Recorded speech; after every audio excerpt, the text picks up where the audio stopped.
कहानी अनदेखा एहसास। स्थान एक रहस्यमयी शहर जहां समय का प्रवाह अलग तरीके से चलता है। मुख्य पात्र आरव एक आधुनिक युग का युवक जो अनजाने में एक रहस्यमय दुनिया में प्रवेश कर जाता है। साया एक अनजानी स्त्री जो एक पुराने महल में कैद है और प्रतीक्षा कर रही है। राजा विक्रम सिंह एक शापित आत्मा जो इस प्रेम कहानी की असली जड़ है। आरव जो एक युवा लेखक है, एक रहस्यमयी गांव में आता है जहां समय के साथ कुछ अजीब घटनाएं घट रही हैं। उसे एक पुराना महल दिखाई देता है जो वर्षों से वीरान पड़ा है, लेकिन जब वह वहां कदम रखता है तो लगता है जैसे कोई उसे बुला रहा है।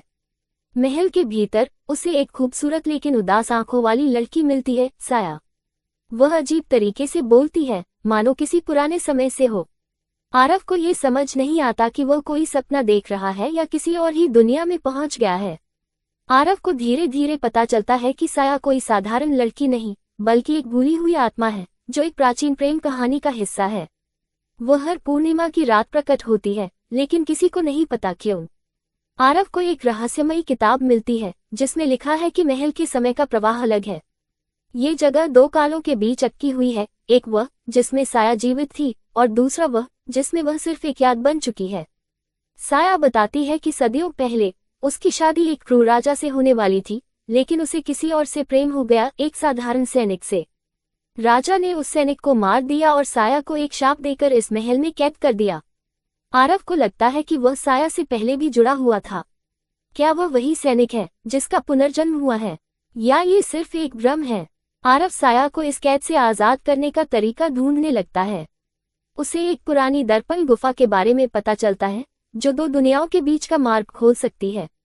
जब आरव और साया गुफा तक पहुंचते हैं तो राजा विक्रम सिंह की आत्मा उन्हें रोकने की कोशिश करती है। यहाँ आरव को अपने प्रेम और साहस की परीक्षा देनी होती है। आरव को दो में से एक विकल्प चुनना होता है, या तो साया को मुक्त करके उसे वर्तमान में लाना, या खुद अतीत में जाकर उसी समय में उसके साथ रहना।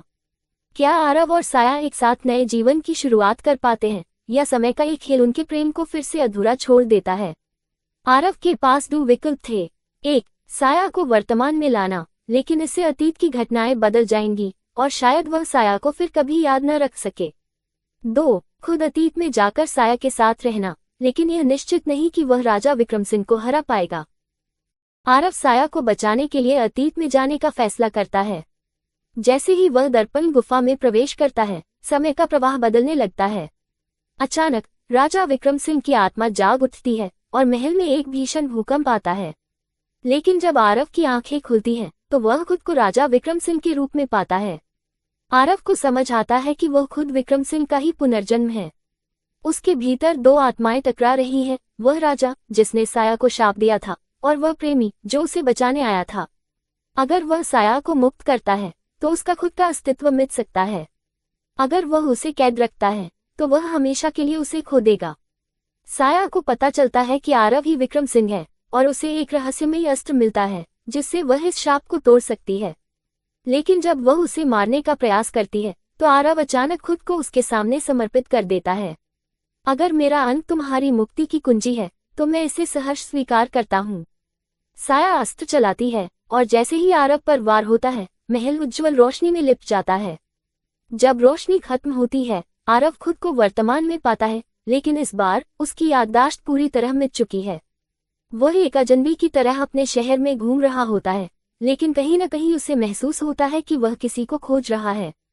और उसी समय एक कैफे में एक लड़की बैठी होती है जिसका नाम साया है, लेकिन इस जन्म में वह उसे पहचानती नहीं।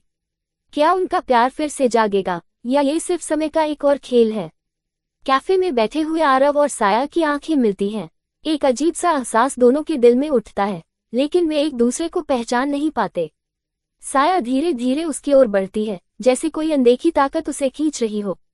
आरव की सांसें तेज हो जाती हैं और अचानक उसके कानों में महल की पुरानी गूंज सुनाई देती है। आरव, क्या तुम मुझे भूल जाओगे? वह घबरा जाता है और अपने सिर को पकड़ लेता है। यादों के धुंधले टुकड़े उसके दिमाग में कौंधने लगते हैं। महल, दर्पण गुफा, विक्रम सिंह, वह आखिरी बलिदान। तभी साया उसके सामने आकर खड़ी हो जाती है। उसकी आंखों में आंसू होते हैं, मानो वह भी किसी छिपी हुई पीड़ा को महसूस कर रही हो।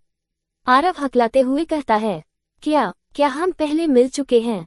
साया मुस्कुराती है, लेकिन उसकी आंखों में एक गहरा दर्द झलकता है। वह धीरे से कहती है, हाँ, लेकिन अब तुम्हें ये याद रखने की जरूरत नहीं। और अगले ही पल वह हवा में घुलने लगती है। आरव घबराकर उसे पकड़ने की कोशिश करता है, लेकिन उसके हाथों से वह बस रेत की तरह फिसल जाती है। चारों ओर अंधेरा छा जाता है। 1 साल बाद आरव आज भी उसी कैफे में आता है, लेकिन अब साया वहां नहीं होती। कभी कभी जब वह अकेला बैठा होता है तो उसे लगता है जैसे कोई उसके पास खड़ा हो।